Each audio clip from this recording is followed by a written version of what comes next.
Welcome to This Explainer. Today, we're diving straight into a fascinating historical investigation into something you literally use every single day, probably without ever thinking about where it came from, the alphabet. There's this persistent narrative out there, one that's sometimes actively taught and promoted, that the ancient Greeks independently invented the alphabet millennia before anyone else. But history leaves a paper trail, or actually more accurately, a stone and papyrus trail. When we examine the hard archaeological record, the linguistic evidence, and the consensus of international scholars, a much more beautiful and collaborative picture emerges. All the evidence points to a single, undeniable conclusion. The Phoenicians invented the first Mediterranean alphabet, and the Greeks brilliantly perfected it. All right, here's our roadmap for today. First, we'll look at the archaeology, then tackle some revisionist claims, examine the transmission evidence, dive into the linguistic proof, map out the alphabet family tree, and finally discuss why this history actually matters. So, let's jump right into Section 1, Archaeology and the Physical Proof.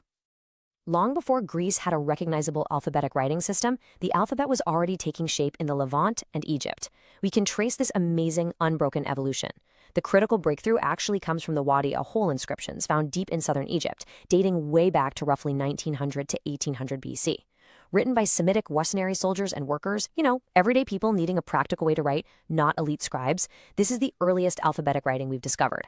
From there, we see a really clear progression to the Phoenician alphabetic script at Byblos by the 15th century BC, evolving into the Phoenician linear script, and finally culminating in monumental texts like the Akhram sarcophagus around 1000 BC.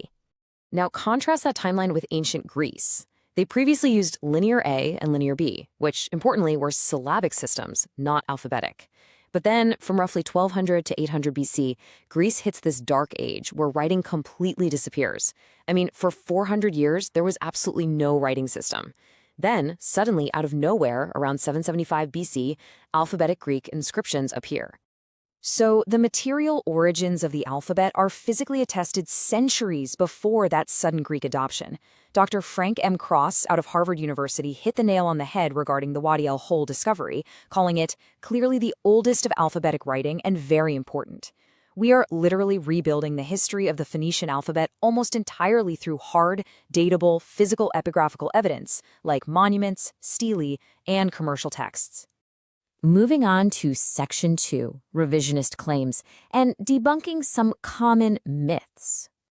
Despite this incredibly clear timeline, you'll sometimes hear counter-narratives claiming the Greeks independently invented the alphabet much, much earlier. Claims pointing to the Disphilio tablet from 6000 BC or Ura pottery from 5500 BC. But let's look at reality here. The Disphilio tablet shows markings, sure, but not a decoded writing system. No other text from this period even exist. If it were a fully functioning writing system, we'd have thousands of supporting examples. And the Ura pottery? It simply shows isolated geometric symbols, basic shapes like an X, an N, or an O, which appear in decorative art all over the globe. A single, isolated symbol just does not equal grammar or sentences. These claims lack linguistic context and rely heavily on reverse engineering meanings after the fact, which is honestly a textbook case of confirmation bias, unsupported by mainstream linguistic institutions. But honestly, we don't even need to rely solely on modern archaeology to debunk these claims, because the ancient Greeks themselves openly acknowledged this. The great Greek historian Herodotus explicitly wrote that the Phoenicians introduced writing to Greece.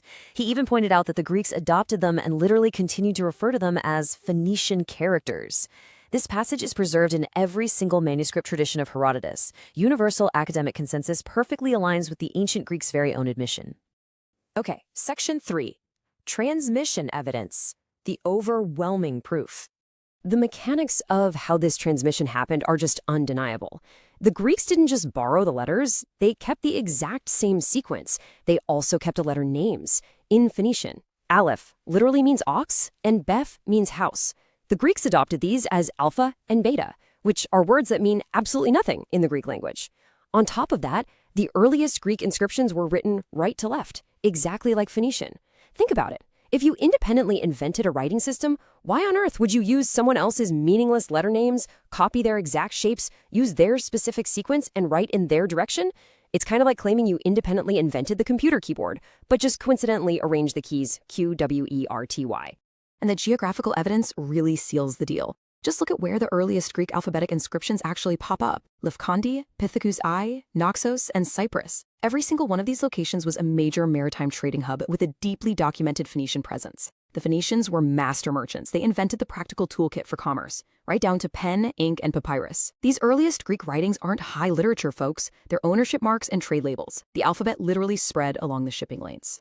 Which brings us to Section 4, linguistic proof, the absolute smoking gun.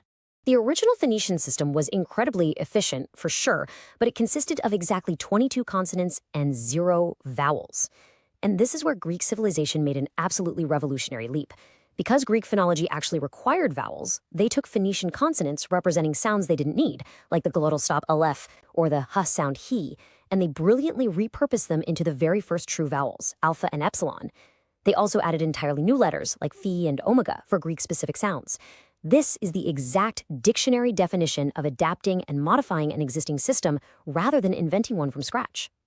We even find monumental proof of this underlying script in ancient sacred texts. The Old Testament was originally transliterated using the Phoenician alphabet. In fact, the biblical book of Isaiah explicitly refers to ancient Hebrew as the language of Canaan. We see this super vividly in the Dead Sea Scrolls. Even when the surrounding text was written in later Hebrew or Greek, the most sacred name of God, the Tetragrammaton, was carefully preserved and written in the older, underlying Phoenician script. And they kept that practice going for centuries. Let's zoom out for Section 5, the alphabet family tree and its global descendants. When you actually map out the global alphabet family tree, the direct evolutionary lines are staggering. From the Phoenicians, we get a Western branch flowing through Greek and Etruscan straight to the Latin alphabet you and I use today, along with the Cyrillic script. Then there's an Eastern branch that evolved through Aramaic into modern Hebrew, Arabic, and Syriac. It's wild to think that almost every phonetic alphabet used today across Europe, North Africa, and the Near East traces its lineage right back to the trade networks of those ancient Phoenician mariners. Finally, Section 6, Why History Matters, a Shared Triumph. So why does all this matter? Well, it matters because historical truth matters. And acknowledging this history isn't about diminishing Greek civilization in any way. Their contributions to philosophy, democracy, and science are immense and unquestionable. The true story here is actually a shared triumph. The Phoenicians invented a revolutionary, highly efficient consonantal system and spread it across the globe. Then the Greeks took that system and completely revolutionized it by solving the vowel problem, which is what allowed for the preservation of complex literature. Both of these civilizations are absolutely essential to human literacy. Denying this shared history in favor of some isolated, independent invention narrative is honestly a denial of how human progress actually works. Progress happens through cross-cultural exchange, through contact, and through adaptation. As the leading philologist Dr. Maria Joseph Estañol so beautifully put it, Phoenician truly is the mother tongue of the Mediterranean, at least in the alphabetical sense. History persists in forms we don't even consciously recognize anymore, yet we rely on them every single time we send a text, read a book, or even just write our own names. The alphabet is arguably humanity's greatest collaborative invention, so I'll leave you with this thought.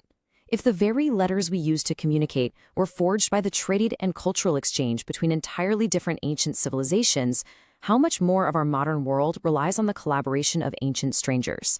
Thanks for joining me on this explainer, and keep questioning the history behind the everyday.